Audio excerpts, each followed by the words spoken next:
The first thing I learned about Alpha Reichhelm was that his mercy was measured in seconds, not sentiment. Layer 1, being born Omega in a pack where your worth was determined by how fast you could shift and how quietly you could disappear. Layer 2, being an Omega who couldn't watch a child suffer without her hands starting to shake. Layer 3, being caught reaching into the ritual pit to pull out a 6-year-old who'd been left for the crows. Banishment would be a kindness, Reichhelm had said, his voice sharp as the mountain wind cutting through the pack hall. You should be grateful I don't end this insubordination where you stand. Insubordination? Because I dared to touch a pup who'd been declared unworthy. Never mind that the pup was shivering so hard his small body convulsed. Never mind that his withered leg was the only thing wrong with him, the only reason he couldn't shift on time during the ceremony. Details didn't matter when an alpha had already decided that compassion was a disease that needed cleansing. So here I was, 20 years of perfect obedience shattered in a single decision, trudging through knee-deep snow with the kind of cold that made even wolves reconsider their survival instincts. I had a stolen dagger at my belt, a boy strapped to my back, and a rage burning in my chest that was doing absolutely nothing to warm my frozen fingers. This is fine, I muttered to myself, my breath crystallizing in the frigid air. This is perfectly manageable, just 9 miles through death zone terrain. Character building. Very healthy. The wind shrieked in response, which felt unnecessarily personal. I'd been walking for maybe 2 hours, aiming for the Whispering Peaks, the neutral sanctuary where the discarded supposedly found refuge. Or at least, that's what the Whispers said. I was staking both our lives on Whispers, which was either courageous or catastrophically stupid. Probably the latter. But I was committed now, and turning back meant watching Kale die in that pit while I stood by like a good, silent Omega. The storm was getting worse. My silver hair was matted with ice, and I could barely see 10 feet ahead. I needed to find cover soon, or we'd both be frozen monuments to my defiance by morning. That's when I heard it. A sound that made my blood turn to slush. A howl. Low and deliberate and absolutely unmistakable. No, I thought. Please no. But I knew that sound. I'd spent 20 years learning to recognize it, to respond to it, to fear it. Reichhelm wasn't sending scouts to retrieve us. He was hunting us himself. You've got to be kidding me, I said to the merciless sky. The sky, as always, offered no sympathy. I adjusted Kale's weight on my back. He was so light, too light for a 6-year-old, all sharp bones and malnourished limbs, and pushed forward through deeper snow. My legs screamed in protest. My lungs burned with each frozen breath. But stopping wasn't an option. Not when I could still hear that howl echoing through the mountains behind us. Kale stirred against my back, his small fingers clutching tighter at my cloak. Yggdrasil? His voice was barely a whisper, hoarse from crying earlier. Are they coming for us?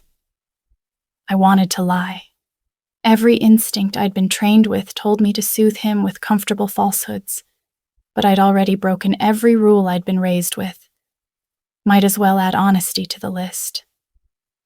Yes, I said softly, my breath fogging in the air between us and the path ahead. But I'm not putting you down. Not for him. Not for anyone. Do you hear me? Kyle's voice cracked. But I'm slowing you down. Everyone says I'm too slow. If you left me, you could... Everyone is wrong. The words came out fiercer than I'd intended, sharp enough to cut through the wind. I adjusted my grip on his legs, feeling the twisted angle of his left one against my side. You're not too slow. You're not too anything. And you're sure as hell not being left behind again. You're always welcome to my channel.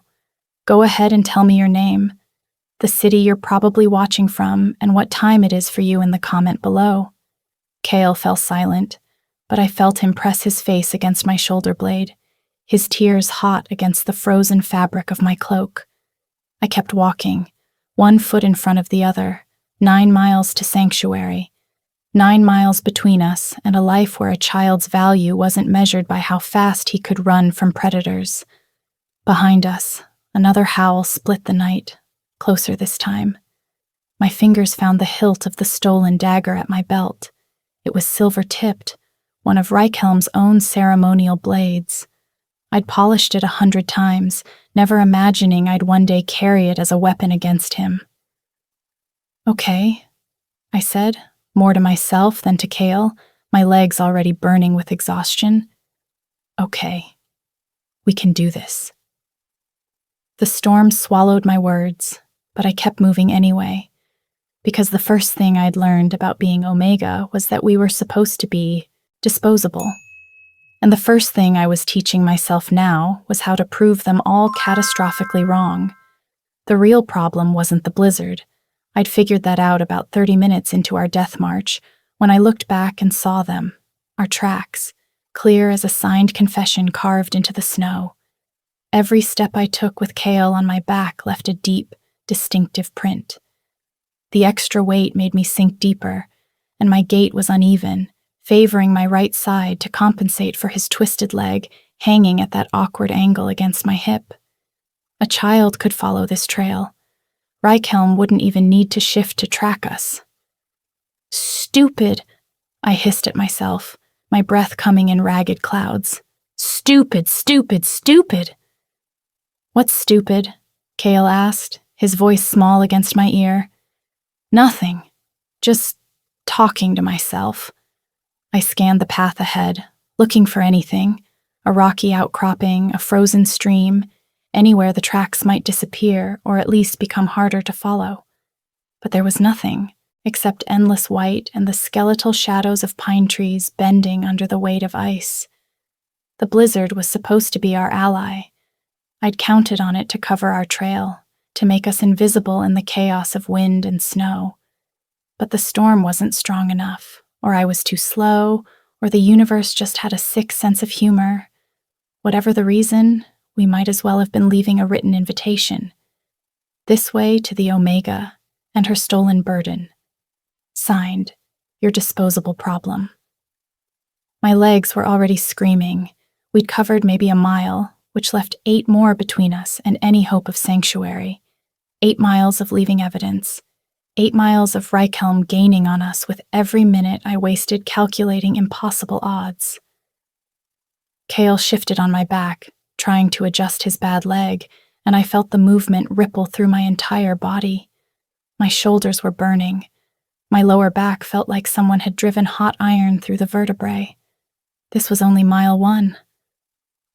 "I'm too heavy," Kyle whispered, and I could hear the tears in his voice. "You should leave me. You could run faster if—" "Don't." The word came out sharper than I meant it to. I forced my voice softer. "Don't you dare finish that sentence. We've been over this." "But the tracks." So he'd noticed too. Of course he had. 6 years old and already trained to measure his own worth by how much trouble he caused. "The tracks don't matter," I lied, pushing forward through snow that came up past my knees. "Nothing matters except getting you somewhere safe. That's it. That's the only calculation that counts." Behind us, carried on the wind, came another howl, closer than before, maybe a mile back, maybe less. I adjusted my grip on Kyle's legs and started moving faster, even though my lungs felt like they were tearing with each frozen breath. Even though every step left another damning footprint. Even though 8 miles might as well have been 800. The blizzard howled around us, and I thought about how ironic it was, spending 20 years learning to leave no trace, to be invisible, to take up no space. And now, when it mattered most, I was painting a target on both our backs with every step. But I kept walking anyway. 3 miles in, the sound changed. I'd been hearing the howls for the last hour, distant enough that I could pretend they were just wind, just my imagination playing tricks in the storm. But this one was different. This one didn't ride on top of the wind.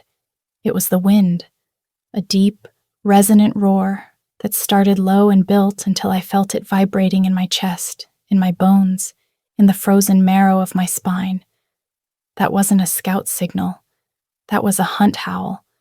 Rykelm's hunt howl. My legs gave out. I caught myself on a tree trunk before I could drop Kyle into the snow, my palms scraping against frozen bark. My breath came in sharp, painful gasps that had nothing to do with the cold and everything to do with the primal terror flooding my system. He was coming, not sending, subordinates, not delegating this to his enforcers. Rykelm himself was tracking us through this mountain hell, and that howl was a promise. I'm coming for you, Omega. I'm coming to remind you what happens when you forget your place.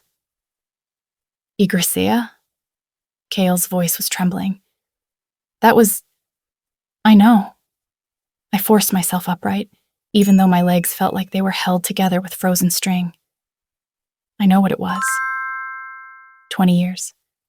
I'd spent 20 years perfecting the art of submission to that voice, learning to make myself smaller when he entered a room, dropping my eyes before he could interpret direct eye contact as challenge, measuring my words so carefully that most days I barely spoke at all. I'd memorized the exact angle of deference he expected, the precise tone of respect that kept me beneath notice, beneath consequence. And now he was hunting me. The mental disconnect was almost worse than the physical exhaustion. My body wanted to stop, to kneel in the snow, to assume the posture of surrender I'd been trained into since childhood. Every instinct screamed that running from an alpha's judgment was suicide, that the only way to survive was to submit, to accept whatever punishment he deemed appropriate. Except his idea of appropriate was leaving Kale to die in that pit. I pushed away from the tree and started walking again. My thighs were burning, muscles screaming with lactic acid. My feet had gone numb an hour ago, which was probably a blessing since I couldn't feel the blisters anymore. Kale's weight pressed down on my shoulders like a physical manifestation of every rule I was breaking. Behind us, another howl, closer still. He's gaining on us, Kale whispered. I know. We're not going to make it, are we? I wanted to lie again, to comfort him with false hope. But my lungs were ragged, my vision was starting to blur at the edges, and we'd only covered 3 miles. 6 more to go, 6 more miles while being hunted by a predator who could cover ground 3 times faster than my exhausted stumbling. I don't know, I admitted, the words scraping out of my throat. But I'm not stopping. Do you hear me? I'm not. The howl came again, and this time it was so close I could almost feel the vibration through the ground beneath my feet. Not almost. I could feel it. Hold on tight, I told Kyle, and started running.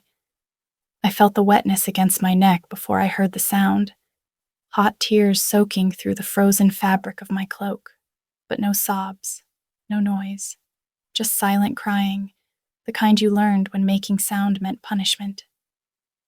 Kyle? I managed between gasping breaths, still pushing forward through the snow. Put me down. His voice was barely a whisper, small and broken and so carefully controlled. Please, I'm broken. You know I'm broken. Everyone knows. If you leave me, you can run faster. You can get away. Something cracked open in my chest, something that hurt worse than my screaming legs or frozen lungs. I spotted a massive fallen log ahead, hollowed out by rot and time. I stumbled toward it and practically fell inside, finally, lowering us both to the ground. My legs buckled the moment Kale's weight left my back. I turned and pulled him to my chest, his small body shaking against mine. He kept his eyes down, even now, especially now. Look at me. My hands were shaking as I tilted his chin up. "Cale, look at me." Those huge eyes met mine, full of a resignation that no 6-year-old should ever know. "You are not broken," I said, and my voice cracked on the words. "Your leg is different, that's all. Different doesn't mean worthless. Different doesn't mean disposable." But everyone said everyone was wrong. I tightened my grip on his shoulders, feeling his bird-fragile bones beneath my fingers. "Listen to me. Really listen. Your worth isn't in how fast you can run. It isn't in whether you can shift on time or fight or hunt. Your worth is in the fact that you're here, that you're alive, that you matter." "I don't matter," he whispered. If your life costs me mine, then it was a fair trade." The words came out fierce, absolute. "Do you understand? If we both die out here, if Raikhelm catches us and I never see another sunrise, it will have been worth it. Because you deserved better than that pit. You deserved better than being left for the crows. And if dying proves that, then fine. I'll die proving it." Cale stared at me, tears still streaming down his red, raw cheeks. "But I don't want you to die for me. Then help me live for you." I wiped the tears from his face with my frozen fingers. "Hold on tight. Stay quiet when I tell you to. Trust me when I say we're going to make it to those peaks. Can you do that?" He nodded, still crying, but something had shifted in his expression, something that looked almost like hope. Outside, the wind howled. Or maybe it was Raikhelm. I couldn't tell the difference anymore. "Come on." I positioned him on my back, again, ignoring the way my shoulders screamed in protest. "We're not done yet." The frozen waterfall appeared like a gift from a cruel god, a sheet of ice hanging over a shallow crevice in the rock face. I barely had time to think before I was shoving us both inside, pressing our bodies against the stone, tucking Cale between the wall and my chest. Then I heard them. Pause in snow. Multiple sets. The hunting party. My hand clamped over Cale's mouth before his gasp could escape. His whole body was shaking, from cold, from fear, from exhaustion, and I pulled him tighter against me, trying to still the tremors with my own body heat. His heart hammered against my palm like a trapped bird, so fast I thought it might burst. Through the curtain of ice, I could see them, shadows moving in the storm, massive shapes circling, sniffing. 4 wolves. 5. No, 6. All of them enormous, all moving with the practiced coordination of a pack that hunted together regularly. And then him. Raikhelm's wolf form was unmistakable, black as midnight, easily twice the size of the others.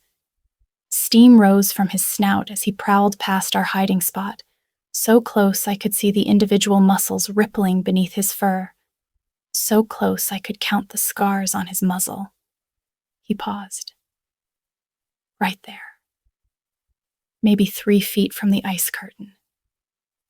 My heart stopped. Cale had gone completely rigid against me, holding his breath. I could feel his pulse thundering against my fingertips, could feel the silent scream building in his small chest. Please, I thought. Please don't breathe. Please don't move. Please.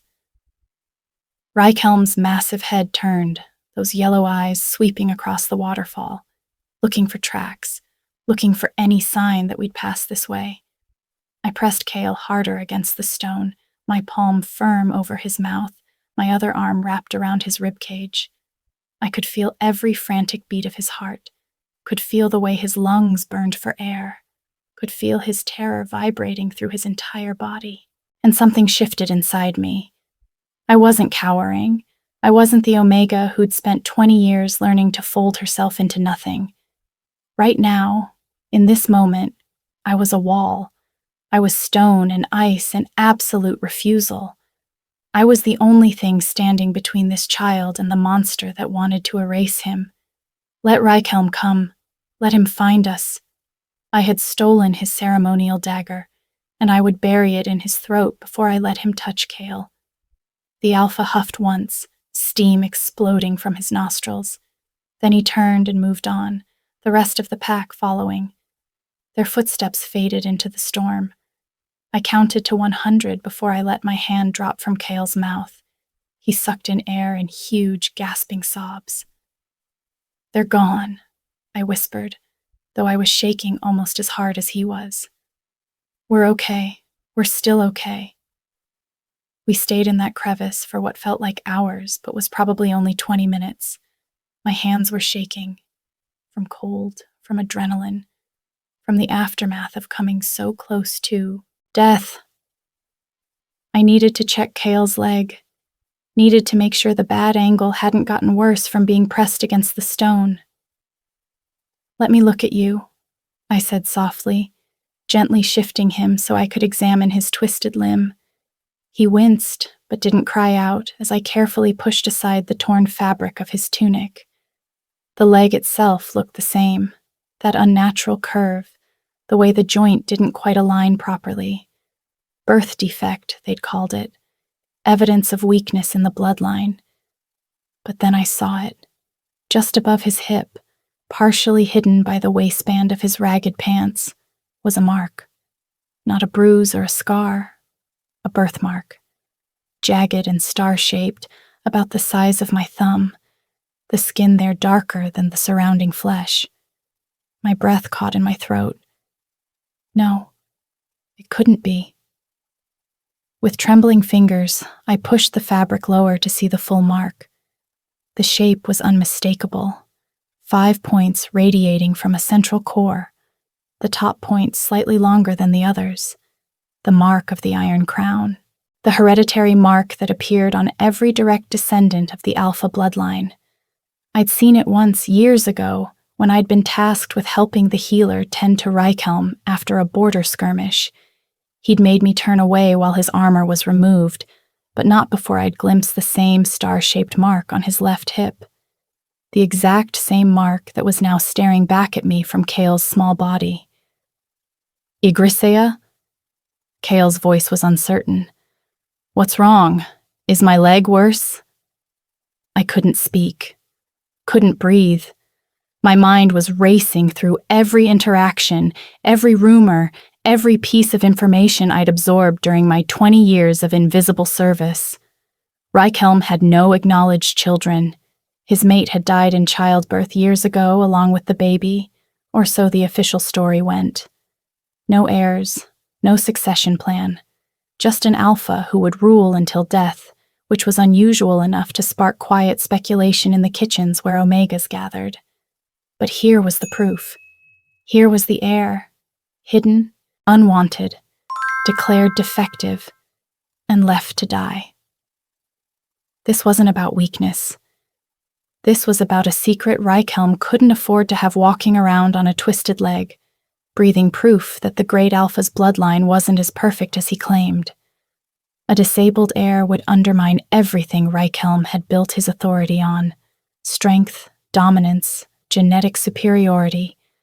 So he'd tried to erase the evidence, quietly, efficiently, leave the boy in the ritual pit during a harsh winter, and let nature do the dirty work. "Kale?" I said carefully, my voice barely steady. "Do you know who your mother was?" He shook his head. "They never told me. Said she died and I wasn't worth remembering her by." Of course they did. I pulled his tunic back down, my hands still shaking, but no longer from fear. This changed everything. I wasn't just saving a discarded pup. I was carrying the rightful heir to the pack. I was carrying evidence of Raikhelm's deepest shame and his most desperate secret. I was carrying a revolution. "We need to move," I said, positioning him back on my back. "And Kale? When we get to the peaks, there's something very important we need to tell them about you." The snow cleared just enough for me to see it. The 7th Mile Bridge. a narrow stone arch spanning a gorge so deep I couldn't see the bottom through the mist. Sanctuary was on the other side. 2 more miles beyond that bridge and we'd be in neutral territory where even an alpha couldn't hunt freely. So close. We were so impossibly close. That's when I saw him. Reichhelm stood in the center of the bridge in his human form, naked despite the cold, his skin steaming in the frigid air. As I watched, frozen in place, his body began to shift. Bones cracking and reforming, muscles expanding, fur erupting from skin like black flame. The transformation was grotesque and beautiful and absolutely terrifying. Within seconds, he stood before us as a wolf, massive midnight black, easily the size of a horse. His yellow eyes locked onto mine, and his lips pulled back to reveal teeth like daggers. I felt Kyle clutch tighter against my back. "Get down," I whispered, lowering myself so he could slide off. "Stay behind me." "Igrisea, stay behind me." I straightened, my hand finding the hilt of the stolen dagger at my belt. My legs were shaking with exhaustion, my lungs burning, my entire body screaming for rest. But I forced myself to stand tall, to meet those yellow eyes without flinching. Reichhelm's growl was so deep I felt it in my chest. Then he shifted enough to speak, his wolf's muzzle forming words. "You've contaminated yourself, Omega. Touched the impure, defied the natural order." "The natural order?" My voice came out steadier than I felt. "You mean the order where you abandon your own son to die in a pit?" His ears flattened against his skull. "That thing is not my son. That broken creature is an insult to my bloodline. He has your mark, the Iron Crown. I've seen it." The snarl that ripped from his throat echoed across the gorge. "Then you've sealed both your fates. I cannot allow that knowledge to exist." He started forward, massive paws silent on the stone. The bridge was maybe 20 feet wide, slick with ice. No room to dodge, no room to run. Behind me, I could hear Kale's terrified breathing. I drew the dagger. The silver blade caught what little light filtered through the clouds. Reichhelm's laugh was a horrible, rumbling thing. "You think you can fight me? You're an Omega. You're nothing." "Maybe." I shifted my weight, watching the way his muscles bunched before each movement. "But I'm a nothing with everything to lose, and you're a coward with everything to hide." His eyes narrowed. "Careful, Omega. Come get him, then." I gestured with the blade. "Come kill your secret shame, but you'll have to go through me first." I couldn't outrun him anymore. My body had nothing left for running. But maybe, just maybe, I could outsmart him. He lunged. Everything happened, too fast and too slow at the same time. I saw his muscles coil, saw the moment he committed to the attack, and I did the only thing I could think of. I dropped to my knees and swung my pack like a flail. The heavy silver buckle caught him across his left eye, the scarred one, and he howled. Actual pain, not just rage. The impact threw his trajectory off just enough that instead of closing his jaws around my throat, his teeth sank into my shoulder. White-hot agony exploded through my body. I felt his fangs punch through muscle, scraping bone. Felt the wet heat of blood soaking through my cloak. My vision went white at the edges, but I didn't let go of the dagger. With a scream that was half pain and half fury, I drove the silver blade down with both hands, straight through his massive front paw and into the wooden planks of the bridge beneath. The silver burned him where it touched, and his howl of pain was so loud it echoed off the gorge walls. He released my shoulder, rearing back, but the dagger held him pinned. He thrashed, trying to pull free, but the silver was already working its poison into his system, weakening him. I scrambled backward, my left arm useless, blood pouring down my side. Behind me, I heard Kyle crying my name. The world was tilting, narrowing to a tunnel of pain and adrenaline. Reikelm's yellow eyes met mine. Even pinned, even wounded, he looked at me with such absolute hatred that I knew, if he got free, he would tear me apart slowly. Make it last. Make it hurt. He braced his back legs, preparing to lunge despite the pinned paw. His jaws opened wide, aimed at my throat. This was it. I had no strength left to move, no weapon left to use. I'd bought Kyle time, but it wouldn't be enough. Then I heard it. A horn. Deep and resonant, echoing across the mountains. The sound of it made Reikelm freeze mid-lunge, his entire body going rigid. 3 more horn blasts followed, each one closer than the last. Through my fading vision, I saw them, emerging from the mist on the far side of the bridge, figures in silver armor, mounted on massive gray wolves. The sanctuary guardians. At least a dozen of them, forming a line across the bridge's far end. The lead guardian, a woman with hair as white as the snow, raised her hand. Her voice carried clear and cold across the stone. Alpha Reikelm of the Iron Pack, you stand on neutral ground with blood on your teeth and weapons drawn. By the law of the peaks, you are in violation of the sacred treaty. Reikelm snarled, still pinned, still bleeding silver-poisoned blood onto the ancient stone. The penalty, the Guardian continued, her eyes never leaving his, is immediate banishment from all neutral territories. Your hunt ends here. I slumped against the bridge railing, my shoulders screaming, my vision going dark at the edges. Through the haze, I saw more Guardians moving forward, saw them forming a barrier between us and Reikelm, saw one of them, a younger man with kind eyes, approaching me and Kyle. You're safe now, he said softly. Let us help you. And then the darkness took me, but this time I fell, knowing we'd made it. I woke to warmth. Real warmth, not the desperate kind you steal from your own dying body heat, but the kind that came from actual walls and actual fire and the knowledge that you weren't about to freeze to death in the next hour. Someone had carried me. I had a vague memory of strong arms lifting me, of Kale's voice crying my name, of crossing the rest of that bridge while consciousness flickered in and out like a dying flame. Easy. A woman's voice, firm but gentle. The white-haired guardian from the bridge.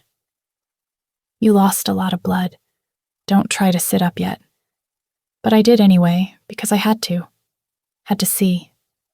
Had to know. Kale is fine. Better than fine. She pressed me back down with one hand, surprisingly strong. He's with our healer now. We're treating his leg, giving him food, making sure he's warm. He keeps asking, "About you." I tried to focus through the haze. We were in some kind of hall, stone walls lined with tapestries, a massive hearth crackling with flame. Other people moved through the space. Wolves in human form, some in armor, some in simple clothes. They glanced at me with curiosity but not contempt. No one looked away when I met their eyes. No one was telling me to lower my gaze. Your shoulder will heal, the Guardian continued, checking the bandages wrapped around my upper body. Deep wounds, but clean. The silver in Reikelm's system actually helped cauterize some of the damage when he bit you. Ironic, really. Where? My throat was raw. Where am I? Whispering Peaks, the sanctuary you were trying to reach. She smiled, and it transformed her severe face into something almost kind. You made it. Against all odds and half the mountain, you actually made it. I felt something crack inside my chest, some dam I'd been holding against the flood since I'd first reached into that pit. Tears came before I could stop them, hot and sudden and completely beyond my control. The Guardian didn't tell me to stop, didn't tell me to compose myself or remember my place. She just handed me a cloth and let me break. We get a lot of refugees here, she said quietly while I sobbed into the fabric. Rogues, outcasts, the discarded and the defiant. But I've never seen someone carry a pup 9 miles through a death march with an alpha on their heels. She paused. You're either the bravest Omega I've ever met or the most stubborn. Stupid. I managed through tears. Probably just stupid. Maybe, but it's the best kind of stupid. She stood, adjusting her armor. The healer wants to see you when you're ready, and Kale won't sleep until he knows you're all right. But there's no rush. No one here is going to force you to do anything before you're ready. I stared at her. What? The only thing we purge here is hate, she said simply. Everything else? We find a way to make it work. Even twisted legs. Even Omegas who don't know how to bow. She moved toward the door, then paused. My name is Vex, by the way. Welcome to Whispering Peaks, Yggdrasil. You're free now. Free. I turned the word over in my mind like something precious and foreign. 20 years I'd been owned, controlled, diminished. And now, with one 9-mile walk through hell, I wasn't anymore. I closed my eyes and let myself sleep. Really sleep. The kind of sleep where you don't wake up to a master's demands or an alpha's judgment or the expectation that you'll make yourself smaller than you already are. I slept as a free woman for the first time in my life. 10 years have a way of softening the edges of memory, but not the truth. I stand on a balcony carved from mountain stone, my hands resting on sun-warmed granite, watching the boy I carried through hell lead a council of wolves who once would have spit on us both. Kyle is 16 now, tall and lean, his dark hair pulled back from a face that's lost its childish roundness but kept its kindness. The silver and oak brace on his left leg catches the afternoon light as he moves around the circular table, and I remember when he used to apologize for that leg, used to whisper that he was broken. Now he wears it like a badge of honor, proof that survival takes more forms than brute strength. He's explaining something about trade routes, his fingers tracing lines on the map spread before him. Around the table sit representatives from 8 different territories, former alphas, reformed rogues, omegas who learned to speak without permission, betas who'd spent lifetimes invisible. They're all listening. Actually listening. To a 16-year-old with a twisted leg and ideas that would have gotten him killed in the old world. But this isn't the old world anymore. Not here. Not in Whispering Peaks. I watch him gesture toward the northern territories. Watch him propose something that makes the grizzled alpha from Frost Hollow actually nod in agreement. Kyle isn't the strongest wolf at that table. He'll never be the fastest runner or the most fearsome fighter. But he's the most brilliant strategist our world has produced in 3 generations, and even the old guard is starting to understand what that means. He looks up suddenly, as if he can feel my gaze, and his eyes find mine across the distance. For just a moment, I see that terrified 6-year-old again, the one who begged me to leave him so I could save myself, the one who thought his worth could be measured in how little space he took up. Then he smiles, confident, assured, alive, and the moment passes. I realize my hand has moved to my shoulder, to the raised scars that still ache when winter storms roll through. Reichhelm's teeth marks, a permanent reminder of the night I stopped being the Omega, who bowed and became the woman who bled an alpha. They call me the Mother of the New Order now. It's a title I never asked for and still don't entirely want. But I've learned that sometimes history names you, whether you're ready or not. The refugees who arrive at our gates, and they arrive daily now, the discarded and desperate, they look at me like I'm proof that the world can change. Like 9 miles through a blizzard can remake reality. Maybe it can. Maybe it did. Below me, the council session continues. Kale is laughing at something the Frost Hollow Alpha said, and the sound carries up to where I stand. It's a sound that shouldn't exist. A sound the old world tried to snuff out in a ritual pit on a winter night. I saved his life that night, carried him on my back through snow and pain and the absolute certainty of death.